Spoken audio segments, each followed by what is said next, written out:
It's a pleasure to be in Missoula. When Isaac Stevens, who was the first governor of Washington Territory, first crossed the Continental Divide, he set up a temporary camp. It was almost an interim territorial capital of the then enlarged Washington Territory, just up the road here in Stevensville, which is named after him. And he made the comment, which I've long felt entirely the case, which is that the two garden spots in Washington Territory, as it was then known, were the Bitterroot Valley and Whidbey Island over on Puget Sound. And it's always nice to be in what I saw characterized just this past weekend as the unambiguous West, which Missoula is just on the eastern edge of. I have slightly realtered the title of my talk, which will perhaps provide just a little bit more guidance as I weave through the narrative. I refashioned it as Creating an Occasional Region, the Exploration of the Northern West.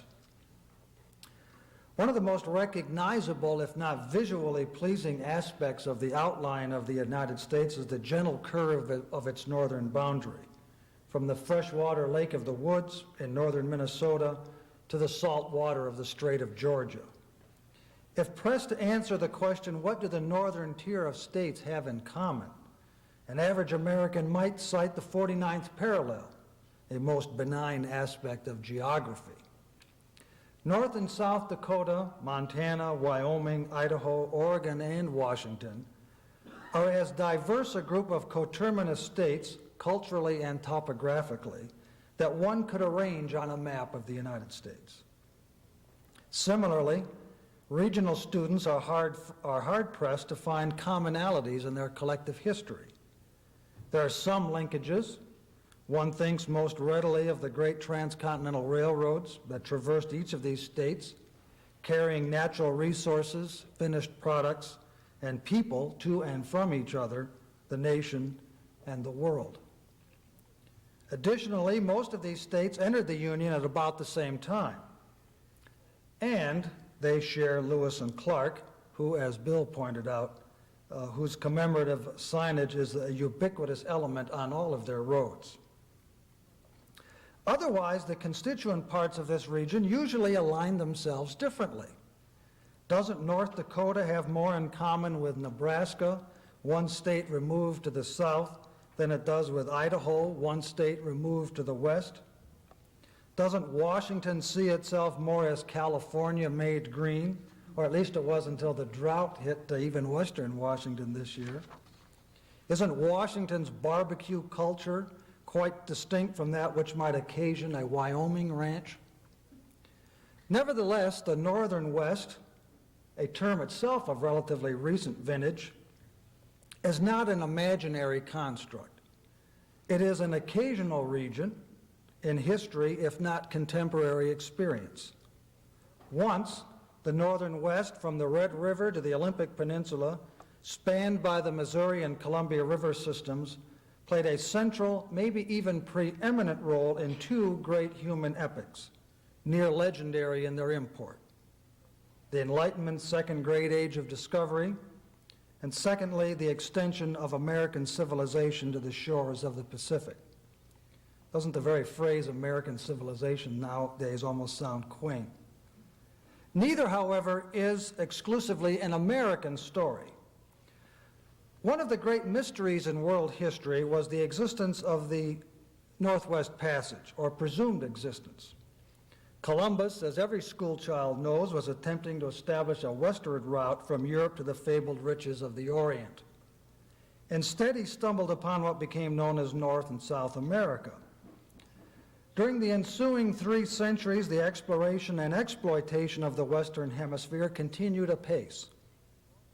But Columbus's dream of a direct northern route to the Far East did not die. Valued as this newfound land was, valued as it was, several generations of explorers and traders made numerous overland and seaborne attempts to find a shortcut through or over the continent. The first white man to lead a party of explorers into the northern west, Pierre de la Vérendrye, in 1738, came with his sons from eastern Canada looking for a water passage to the Pacific. He entered what's now North and South Dakota after previously establishing several fur trading posts north of the 49th parallel. Pursuing reports provided by native people of a westward flowing river, had word of the Columbia spread across the plains. La Vérendrye spent 47 days in the country of the Assiniboine Indians, finally coming upon what we know as the Missouri River, a mighty stream to be sure, but one that flows to the southeast. The exploring party withdrew from this country, leaving it to another generation of fur traders from Montreal to exploit the terrain. Difficult as it may be to believe, in the 18th century, maritime exploration was far more effective than the land-based variety. Greater distances could be covered, and the terrifying storms at sea and scurvy accepted, and I admit those are two big exceptions. It was far safer in terms of supply, orientation, and the personal well-being and safety of the explorers. The greatest explorer in the age following Columbus, Magellan, and Hudson, and the like, and the man who typifies what has been called the second great age of discovery, was the Englishman Captain James Cook. Cook is identified with the two great exploratory objectives left undiscovered by the mid-18th century: the great southern continent, Terra Australis, and, still, the Northwest Passage. We are, of course, interested in the latter. Hudson Bay had provided no outlet. The Arctic seemed impenetrable. As La Vérendrye discovered, the continent seemed wider than expected and too daunting, as of yet, for an overland attempt at reaching the Pacific. Thus, Cook took on the assignment for his third and what would prove to be final voyage: find the Northwest Passage by going east across the Pacific and trace the shore of North America until an avenue through the continent presented itself. Cook did not find his Northeast Passage, and the phrase itself is telling, though not for lack of trying. Still, his various explorations had significant ramifications and would contribute to the ultimate resolution of the question. Quite by accident, his men discovered that it was possible to make a small fortune by procuring sea mammal furs from the natives of the Northwest coast for a pittance, and then sell the same in China at an 1,800% profit. Once this fact was publicized, the waters of the Northeast Pacific were teeming with traders from several nations, including the nascent United States, hoping to cash in. But the geographic ripples from Cook's wake were equally important. Cook, who died in Hawaii before the great commercial discovery was made, was as well known a figure in his life and in death as one could become in his age. His voyages were widely publicized for their stupendous findings of new lands and new peoples in the unknown corners of the world, including the Northwest coast. And Cook was widely mimicked, too, or alternatively, feared. The Spanish Empire in particular had come to view the Pacific Ocean as its private reserve. The first breach occurred with Vitus Bering's foray across the waters from Siberia on behalf of the Russian monarchy in 1741. The traders that followed made the same fur-bearing animal discovery that Cook's men would later make, and began enhancing their previously existing trade in Chinese markets by gradually extending their outpost eastward along the Alaska littoral. This trend was ominous enough to the Spanish to prompt the commissioning of their first major northward maritime expeditions from Mexico. On one of them in 1775, Bruno de Hezada detected a large outpouring of fresh water into the Pacific Ocean, which he accurately concluded could only result from an unusually large river. He did not cite the river precisely, nor did Cook shortly thereafter, leaving it to the American Robert Gray to make the, quote, discovery of the Columbia River in 1792. Learning that Cook, the foremost sailor of his time and a representative of the far more imposing British Empire, was poking around in the waters off the temperately climed areas of North America, was even more alarming to the Spanish than the Russian expansion. Their nightmares became real by the late 1780s when British and American tradesmen, notably Gray, began capitalizing on Cook's geographic and resource discoveries. Perhaps inevitably, sailors from these three countries became enmeshed in territorial and other disputes. One in particular, at Nootka Sound on Vancouver Island, nearly brought Spain and Great Britain to arms. Indeed, the original name of this island, Vancouver and Quadra Island, was born in an attempt to resolve the territorial dispute. The latter-day usage of merely Vancouver Island symbolizes the ascendancy of English-speaking people in the Northwest. George Vancouver had been one of Cook's lieutenants on the great captain's last voyage. He was given a dual assignment in the wake of the Nootka controversy: force Spain to capitulate its rights in the North Pacific and try, once and for all, to determine the location of the Northwest Passage. The Spanish, with their monarchy crumbling, backed down, having to forsake not only Alaska to the Russians, but now the British Columbia coast to the British. The Spanish temporarily made their stand on the south shore of the Strait of Juan de Fuca. The Spanish fort of Núñez Gallona, established in 1792 at present-day Nia Bay in Washington, was the first Euro-American outpost in that state. Spanish, however, might be a misnomer for characterizing it. The actual settlers were Mexican in national origin, as opposed to being immigrants from the Iberian Peninsula, which kind of recast the whole notion of pioneerdom in Washington. After somewhat inconclusively completing his diplomatic assignment, Vancouver took up the failed mission of his mentor, Cook. Venturing into every conceivable outlet for a possible Northwest Passage, Vancouver, among his many findings, discovered Puget Sound, named after one of his assistants.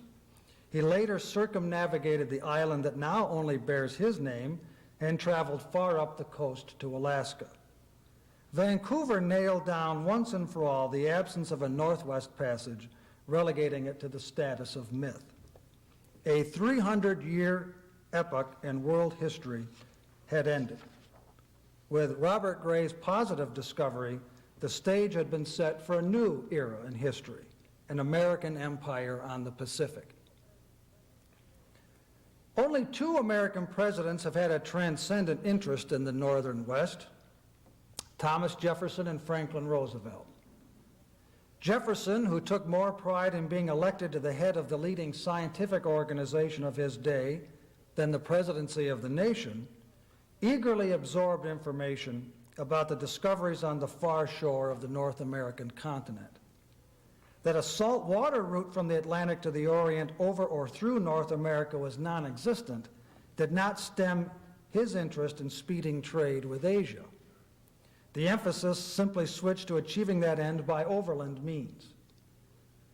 The Louisiana Purchase, engineered by Jefferson, is, I don't think this is disputable, but perhaps so, the greatest accomplishment in all of American statecraft. Jefferson's immediate objective of buying 820,000 square miles at 3 cents an acre was to secure an American outlet to the Caribbean on the lower Mississippi, namely New Orleans. But the long-term implications of the purchase were immense and well beyond that. Of immediate interest, the states of South and North Dakota and the major parts of Montana and Wyoming owe their ties to the American Dominion via this transaction. By extrapolation, so do Idaho and Washington and Oregon, and it may be safely said the entire West. The key ingredient in this transformation of the continent was the expedition led by Meriwether Lewis and William Clark. Dispatched by Jefferson, they carried with them detailed instructions on how to conduct a scientific survey of this new land, cartographically to be sure, but also with a view towards identifying new species of plants and animals and establishing friendly relations with the native inhabitants. Lewis and Clark were specifically charged with the responsibility of ascertaining the sources of the northern rivers, ultimately draining into the Mississippi, if for no other reason than to document the American claim to the western portion of the Mississippi Basin. Equally important, Lewis and Clark were instructed to cross the Continental Divide so as to course down the westward flowing Columbia River to the ocean. In this fashion, the explorers were to buttress Gray's discovery, from the American point of view, presumed to bring with it rights to all of the land drained by the Columbia and its tributaries. This achievement, in turn, would establish at least the prospect for a land-based American outlook on the vast riches of the Orient. The Lewis and Clark expedition is claimed as a special heritage in each of the states through which the Corps of Discovery passed. Of particular note was Lewis and Clark's winter camp of 1804 and 5 in the homeland of the Mandan Indians on the Missouri River in present North Dakota. Their temporary post, Fort Mandan, offered the party the best opportunity to study the cultural and material ways of native people that they would have in the duration of their expedition. The following spring, Lewis and Clark resumed the arduous trip up the Missouri River, routinely making the first contacts with native peoples along the route. Crossing the divide proved far more difficult than expected. A fanciful notion existed in the minds of even knowledgeable people that a thin line of mountains separated the headwaters of the Missouri and the Columbia. As we now know, and as first shown by Lewis and Clark, the northern Rockies are a tangle of parallel mountain chains, and only after nearly exhausting themselves did the explorers cross the Bitterroot Mountains into the friendly home sites of the Nez Perce on the Clearwater River. From there, the trip to the ocean via the Snake River and the main stem of the Columbia was made with comparative ease. Whether it seemed so in the minds of Lewis and Clark or not, the return trip after camping near the mouth of the Columbia River during 1805 and 6 was completed in one season of travel. Not that the trek eastward was uneventful. A deadly encounter with the Blackfeet Indians in Montana, the only of its kind on the trip, occurred on this return leg. The Americans didn't lose any men. I'm not quite sure about that. I think maybe they did, but we'll find out. But American interest paid a heavy price for decades to come, shaping the future of overland travel throughout the northern West. The Blackfeet would become inveterate opponents to white men coming into their country, forcing overland lines of travel, including the famed Oregon Trail, to take a more southern course than they might have otherwise. But on the whole, Lewis and Clark opened friendly relations with a number of Indian tribes. This was particularly true of the Nez Perce on the Columbia Plain. Americans would enjoy the fruits of this relationship for decades. Even Washington Territorial Governor Isaac Stevens basked in the era of good feelings inaugurated by Lewis and Clark. But ultimately, the Nez Perce had their confidence in these newcomers betrayed, most tragically. For all these reasons, it is difficult to underestimate the significance of the Lewis and Clark expedition. These explorers proved that there was no practical water route to the Pacific, crushing even this latter-day hope for a riverine northwest passage. Their pass through the territory west of the divide, to become known as the Oregon Country, bolstered American claims to sovereignty originally founded merely upon Robert Gray. But most immediately, Lewis and Clark demonstrated that the Missouri River could be safely navigated and that the upper portions of the watershed were prime beaver country. The stage was thus set for the next era in the history of the region. Lewis and Clark's remarkable to many safe return through Indian country inaugurated a 20-year boom period of Missouri River explorations. The organizing principle for these expeditions was the fur trade. In this we see a replication of Cook's significance, scientific exploration having interesting commercial spin-offs. A host of trading companies sprang into existence, all headquartered in St. Louis, thus that city's self-image as the gateway to the West. The Missouri Fur Company, founded by Manuel Lisa, asked George Drouillard, an interpreter and hunter for Lewis and Clark, to lead a trapping expedition upriver in 1807, the year after the great explorers returned. The Rocky Mountain Fur Company, led by William Ashley and Andrew Henry, made its first trading expedition to the mouth of the Yellowstone River, as all of you would know, at the present border of Montana and North Dakota, in 1822 and 23. Many other great figures in the early history of the Northern West were members of this team: Jed Smith, William Sublette, Jim Bridger, Hugh Glass. The latter's career in the fur trade was popularized by the film Man in the Wilderness. The discoveries of the mountain men throughout the West is too encompassing to catalog at length, so a few must suffice. The South Pass through the Rockies in southwestern Wyoming, so called because it was south of Lewis and Clark's passes through the northern Rockies. The thermal and other natural wonders of what would become Yellowstone National Park, a fur trader's discovery. Jackson Hole, offering respite from the rugged mountainous terrain, which, like other safe lodges, as they were frequently called, occasionally housed that great mart of the fur trade, the Rendezvous. This latter convention, which, like most convocations bearing that name, is at least as much social as it was business, was a vital part of the fur trade. Exchanges of pelts for finished goods, ammunition, and the like took place in the open air beside music, dance, gambling, and other frivolity. As an institution, the Rendezvous was a distinctly American response to the usual, mostly British and Canadian, and expensive system of chains of forts. Interestingly, British fur trading interests operated at the northeastern and northwestern ends of the occasional region. The first white settlement in North Dakota, indeed the entire upper Midwest, was established near Pembina in 1801. The Northwest Company and Hudson Bay Company operated in the Red River country south of Winnipeg and would shortly venture to the Pacific Northwest. Pemmican, the food staple of the fur trade, was the principal product of the Red River District. Invented by Indians in northern Canada, it was brought to the Red River District by Peter Pond, an operative of the Northwest Company. Constituted via dried buffalo meat and fat and berries, pemmican was coveted by traders all over Western Canada and the United States. Even as late as the 1853 railroad survey conducted by Isaac Stevens, special efforts were made to obtain this very reliable foodstuff. The demographic mix in the Red River colony consisted of Highland Scots, French Canadians, Chippewa, Sioux, and various amalgams derived therefrom.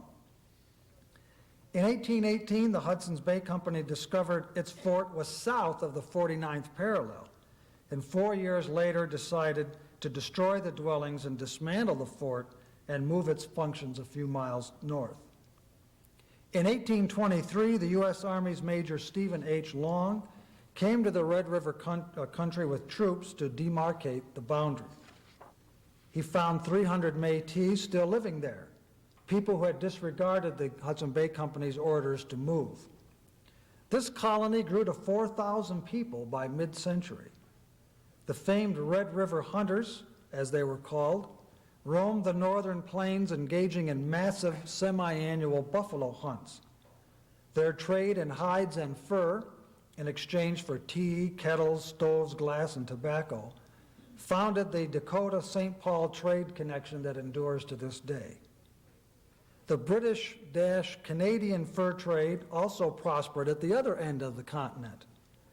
The legendary David Thompson, in the employ of the Northwest Company, ranged into western Montana in 1808, establishing Salish House near the falls that bear his name. Thompson was the first explorer to enter the Columbia River system via its northern tributaries, reaching the river's mouth only days after the Astorians did. The settlement the latter founded was yet another benchmark in the road to American sovereignty in the Northwest. But the heyday of the British interest was yet to come.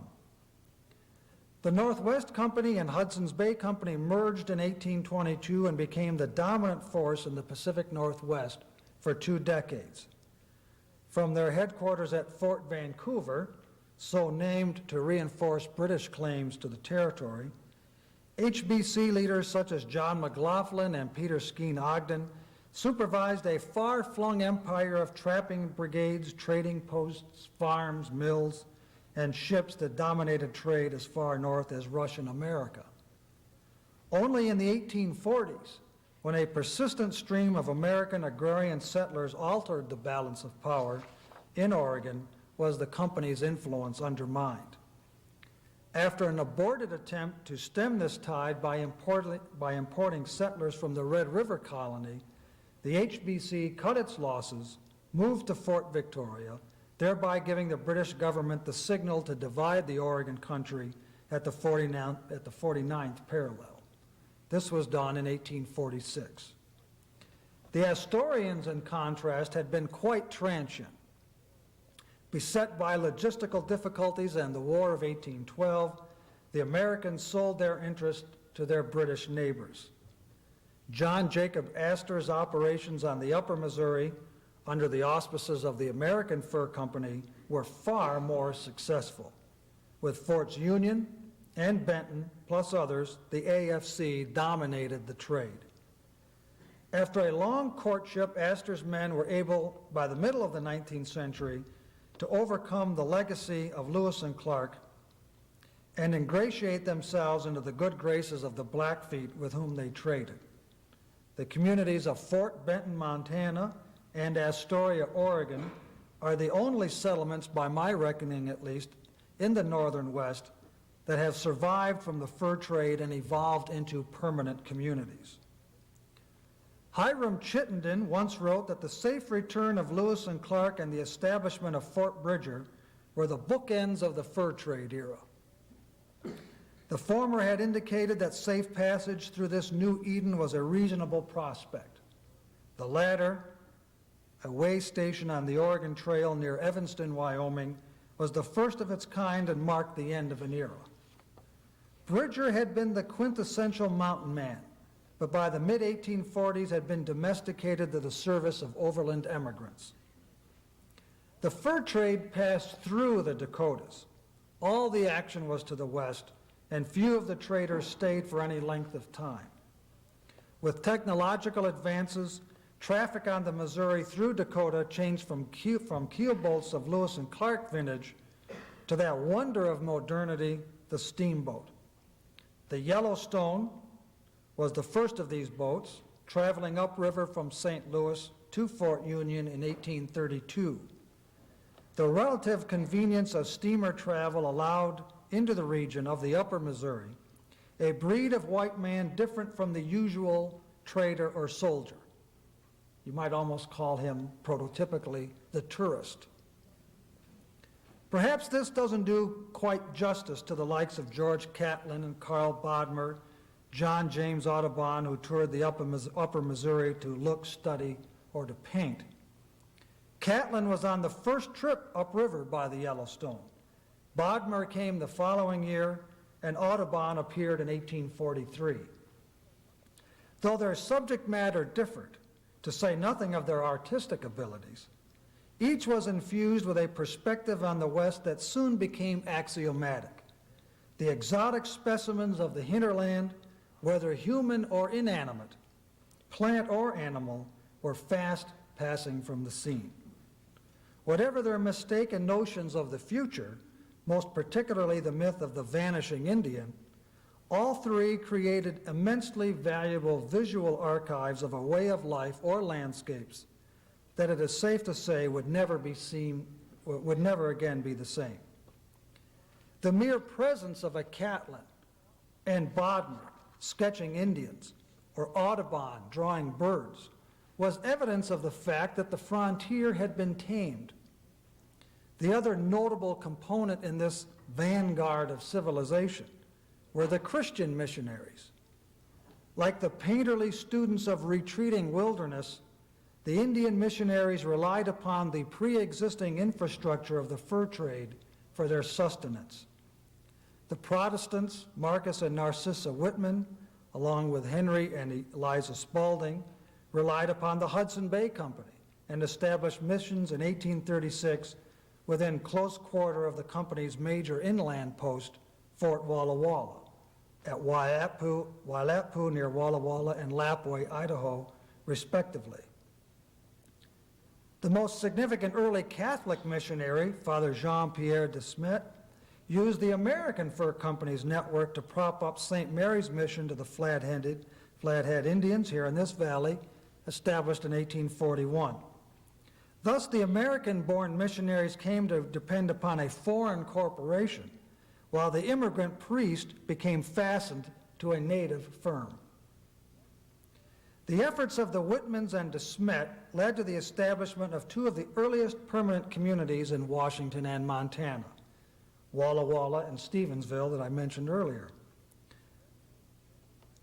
The latter, as I said, draws its name from Isaac Stevens, Washington's first governor, who used the original St. Mary's Mission as a temporary headquarters during his railroad survey of 1853. People like Marcus Whitman, in word and deed, heralded the era of the settler. Whitman wrote extensively about the agricultural prospects of the Northwest and its salubrious climate. Starting in 1840, immigrants from the border states, principally Missouri, began coming to the Oregon country with a view towards settling there permanently.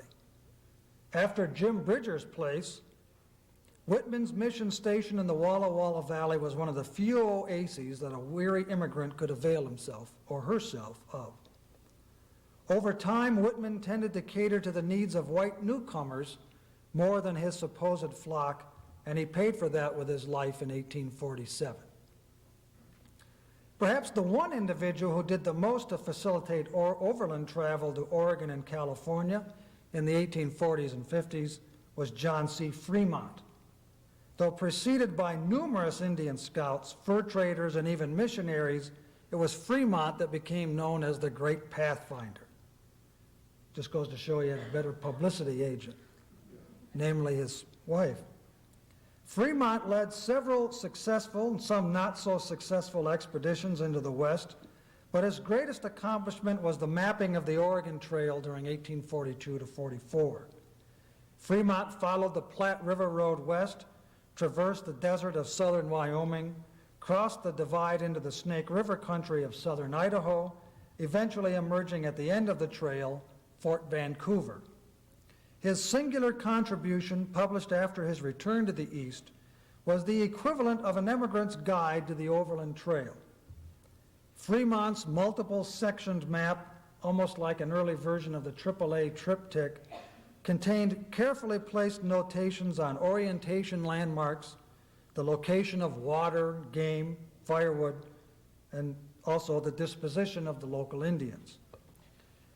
Fremont's more hyperbolic narrative, which, as I said earlier, to which his wife made major contributions, was one of the great promotional achievements in the era of Manifest Destiny.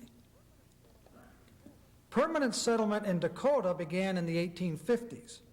As a variant of the westering experience, the peopling of Dakota was far more prosaic than the vaunted leapfrog movement across the continent to Oregon. Sioux Falls was founded in 1857. The census 3 years later indicated the presence of 2,000 white settlers in southeast Dakota, including a surprisingly high number of people with roots from Washington Territory. These were the refugees from the Hudson Bay Company's fruitless attempt to stave off American migration to the Northwest in Whitman's time. The last major exploratory party to travel across the Northern West was led by Washington Territory's first governor, Isaac Stevens. A former military man, Stevens headed west in the spring of 1853 at the head of the northernmost of the 4 transcontinental railroad surveys. Starting in St. Paul, Stevens first followed the well-worn path of the Red River Hunters. Once out into present-day east-central North Dakota, the Stevens expedition encountered buffalo country. From there west, Stevens followed the north bank of the Missouri River, roughly in the footsteps of Lewis and Clark. Like the missionaries, he relied upon the good offices of the American Fur Company to sustain his efforts, making major stops at Fort Union and Fort Benton. The latter was used as a headquarters for several side explorations of the northern Rockies in an attempt to ascertain the most practicable paths for a railroad. After crossing the formidable Bitterroot Mountains, Stevens came upon the Jesuit mission just east of Lake Coeur d'Alene. This mission, still standing, is the oldest piece of formal architecture extant in the state of Idaho, constructed by Father Ravalli in 1848 and is today known as Cataldo Mission. Once on the Columbia Plains, Stevens learned that Indian-white conflict was reaching another crescendo, largely because American settlers continued to pour into the Northwest. Concerned that interracial violence would jeopardize the prospect for his Northern Railroad, an enterprise that he hoped might catapult him and Washington Territory to national prominence, Stevens thereupon dedicated himself to what in modern times could be called the pacification of the Northern West, and with about as good a result as the last well-known attempt at pacification.